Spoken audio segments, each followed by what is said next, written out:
당신은 혹시 은퇴 후 돌아가면 다 괜찮을 거야 라고 생각한 적이 있나요?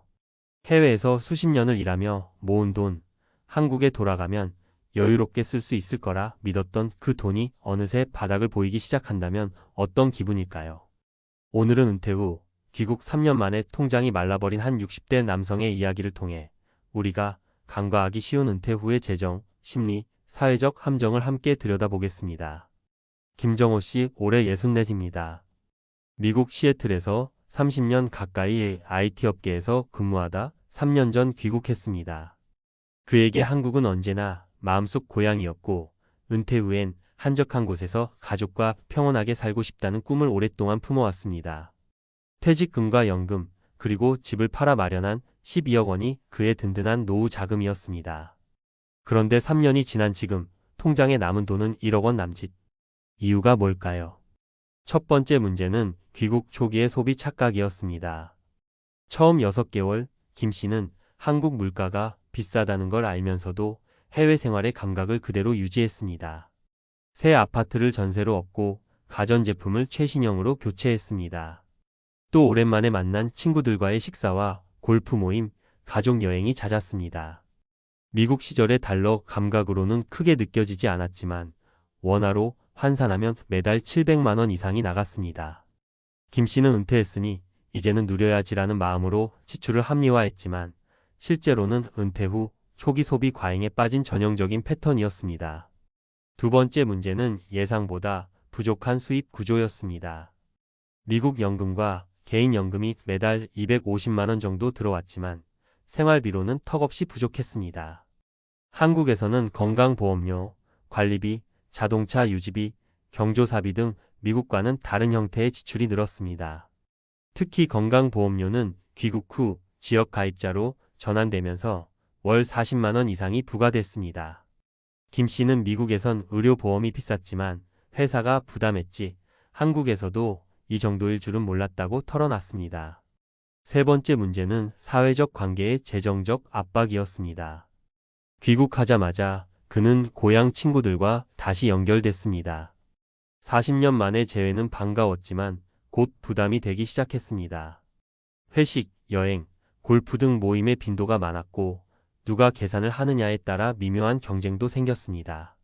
미국에서 돈 좀 벌었다더라는 말이 돌자 김 씨는 자연스레 계산대 앞으로 나서게 됐습니다. 그렇게 1년 만에 지출의 절반이 사람 관계 유지비로 나갔습니다.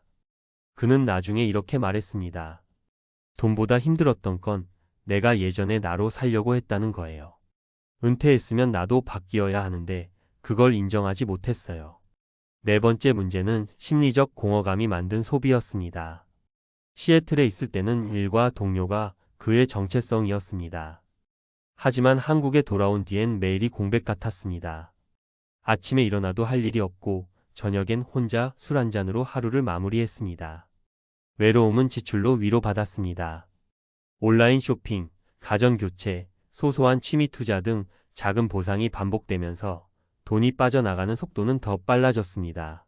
심리학에서는 이를 상실 보상 소비라고 부릅니다. 즉, 일터에서의 존재감 상실을 소비로 메꾸려는 무의식적인 반응입니다. 이 시점에서 김 씨는 결심했습니다. 이대로 가면 5년 안에 노후가 끝나겠구나. 그는 지출 내역을 하나씩 적어보며 자신이 어떤 패턴으로 돈을 쓰는지 분석했습니다. 그 결과 생활비 중 40%가 불필요하거나 대체 가능한 항목이었습니다. 그는 우선 아파트 전세를 빼고 외곽으로 월세를 옮겼습니다. 차를 팔고 대중교통으로 이동했습니다. 그리고 매달 100만 원을 생활비, 50만 원을 유지비, 나머지를 비상금으로 나눠 쓰는 시스템을 만들었습니다. 그의 말처럼 돈을 버는 게 아니라 새는 구멍을 막는 게 은퇴 재정의 첫 단계였습니다. 하지만 단순한 절약만으로는 문제가 해결되지 않았습니다. 그는 심리적 허기를 메울 대안을 찾아야 했습니다. 김 씨는 구청에서 운영하는 컴퓨터 강사 프로그램을 발견했고 과거 경력을 살려 60대 초보자들을 가르치기 시작했습니다. 처음엔 자원봉사였지만 몇 달 뒤에는 소정의 수당이 지급됐습니다. 돈보다 더 큰 변화는 마음의 안정이었습니다. 그는 이렇게 말했습니다. 일을 할 때는 돈을 벌어서 좋고 안 할 때는 의미를 느껴서 좋아요. 지금은 통장은 얇지만 마음은 훨씬 단단해졌습니다. 전문가들은 김 씨의 사례를 귀국형 은퇴 리스크라고 부릅니다. 해외에서의 생활비 감각, 사회적 지위, 관계 구조가 전혀 다른 환경에 노출되면서 발생하는 심리재정적 충돌입니다. 특히 한국으로 돌아온 은퇴자 10명 중 6명은 예상보다 빠른 자금 소진을 경험한다고 합니다. 원인은 단순한 소비 과잉이 아니라 환경 변화에 대한 적응 지연, 관계의 기대치 불일치, 그리고 정체성의 혼란이 복합적으로 작용하기 때문입니다. 그렇다면 이런 위험을 줄이려면 어떻게 해야 할까요? 첫째, 귀국 전 환상 리스트 대신 현실 시뮬레이션을 하십시오. 월세, 보험료, 공공요금, 경조사비 등 한국의 고정 지출을 실제로 계산해 보는 겁니다. 둘째, 초기 6개월은 관찰기로 설정하십시오. 아무것도 새로 사지 않고 주변 환경과 비용 구조를 익히는 데 집중하는 겁니다. 셋째, 심리적 공허함을 채우는 방법을 미리 설계해야 합니다. 봉사, 강의, 동호회, 작은 일거리 등 사회적 역할을 유지할 통로가 꼭 필요합니다. 마지막으로, 돈을 쓸 때는 이게 나를 살리는 소비인가, 잠깐 위로하는 소비인가를 스스로에게 물어보는 습관을 들이십시오. 김정호 씨는 요즘 통장 잔고를 매일 들여다보지 않습니다. 대신 매주 의미 있는 일을 하나씩 적어둡니다. 동네 어르신의 컴퓨터를 고쳐드린 일, 후배에게 취업 조언을 해준 일, 그리고 아내와 함께 시장을 걸으며 사소한 행복을 느낀 순간들. 그는 이렇게 말합니다.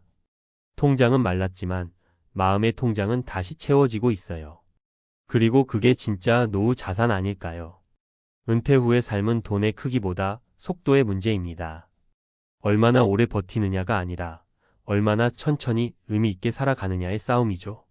통장이 마르기 전에 마음의 물길부터 다시 트는 것. 그것이 진짜 은퇴 후 재정의 시작일지도 모릅니다. 은퇴 후 귀국한 이들이 겪는 가장 큰 착각은 이제는 편안히 살 수 있을 거야 라는 믿음이다. 그러나 그 믿음은 대개 현실의 벽 앞에서 무너진다. 해외에서의 생활비 감각, 사회 시스템, 인간관계의 방식은 한국과 전혀 다르다. 그 간극을 예측하지 못한 채 돌아오면 준비한 자금이 얼마나 되든 3년 안에 말라버리는 것은 흔한 일이다. 김정호 씨의 사례가 바로 그 단적인 예다. 그는 수십 년간 미국에서 안정된 소득을 얻었고 퇴직금과 집을 팔아 모은 12억 원을 가지고 귀국했다. 그러나 불과 3년 만에 자금은 거의 바닥났다. 원인은 단순한 지출 과잉이 아니라 구조적 문제였다. 귀국형 은퇴 리스크는 세 가지 축으로 구성된다. 첫째는 경제적 환상이다. 한국의 물가를 미국 달러 감각으로 바라보는 순간부터 오차가 생긴다. 식사 한 끼, 전세금, 관리비, 경조사비, 자동차 보험료 모두 과거보다 크게 올랐지만 마음속에는 내가 모은 돈이면 충분하겠지라는 안일함이 자리한다. 한국의 생활비 구조는 고정비 중심이기 때문에 한번 패턴이 고착되면 줄이기가 어렵다. 둘째는 심리적 공백이다. 해외에서의 사회적 지위, 일터에서의 역할, 일상의 루틴이 사라진 자리를 메우지 못하면 공허함이 찾아온다. 그 공허함은 대부분 소비로 변환된다. 새로운 전자제품, 식사 모임, 여행 등으로 순간의 위안을 얻지만 그것은 정체성 상실의 대가로 치러지는 비용이다. 셋째는 사회적 재적응의 문제다. 오랜 세월 떨어져 지냈던 친구나 친척들과 다시 관계를 맺으려면 감정적 에너지뿐 아니라 경제적 부담도 따른다. 한국의 인간관계는 종종 함께 소비함으로써 유지되는 관계의 형태를 띠기에 재정적 압박은 생각보다 빠르게 심리적 피로로 이어진다. 이런 현상은 개인의 탓이라기보다 시스템의 부재에서 비롯된다. 한국에는 귀국 후 은퇴자를 위한 체계적인 적응 프로그램이 거의 없다. 외국에서 오랜 기간 독립적이고 자율적인 생활을 해온 이들이 한국의 공동체적 생활 방식과 경제 구조에 맞춰 재적응하기란 쉽지 않다. 은퇴자 지원 정책의 대부분은 국내 근로 기반의 은퇴자를 중심으로 설계되어 있어 귀국형 은퇴자는 제도적으로 사각지대에 놓인다. 결국 스스로가 적응 설계자가 되어야 한다. 귀국 전부터 생활비 시뮬레이션을 하고 의료비 보험료 세금 구조를 사전에 파악하며 가능한 한 초기에는 지출보다 관찰에 집중하는 것이 좋다. 6개월 동안은 적응기로 정하고 소비 패턴을 확정하지 않는 것이 바람직하다. 또한 귀국 초기에 형성되는 인간관계의 속도를 조절해야 한다. 과거의 인연을 한꺼번에 회복하려 하면 경제적 부담뿐 아니라 감정적 피로가 누적된다. 하루에 한 모임 대신 일주일에 한 번, 한 달에 한 번으로 간격을 조정하며 자신의 에너지와 재정 상황을 함께 고려해야 한다. 더 깊이 들어가면 이 문제는 단순한 돈의 흐름이 아니라 정체성의 이동에 관한 것이다. 해외에서 일하며 인정받던 자기 역할이 사라진 자리에는 나는 이제 무엇으로 존재하는가라는 질문이 남는다. 그 질문이 해결되지 않으면 소비는 정체성의 대체 수단이 된다. 전문가들은 이런 심리적 공백을 은퇴 후 자기 동일성 붕괴라고 부른다. 이를 극복하기 위해선 일의 재정의가 필요하다. 김정호 씨가 자원봉사 컴퓨터 강의를 시작한 것도 그 일환이다. 수입은 적지만 자신이 여전히 사회에 기여할 수 있다는 감각이 생겼고 그것이 재정적 불안보다 더 큰 심리적 안정감을 주었다. 심리학적으로 보면 인간은 생애 전환기에 소속감과 효능감을 동시에 유지해야 한다. 둘 중 하나라도 끊어지면 불안과 후회가 지출로 전이된다. 따라서 은퇴 후엔 돈을 버는 일보다 의미를 만드는 일을 설계해야 한다.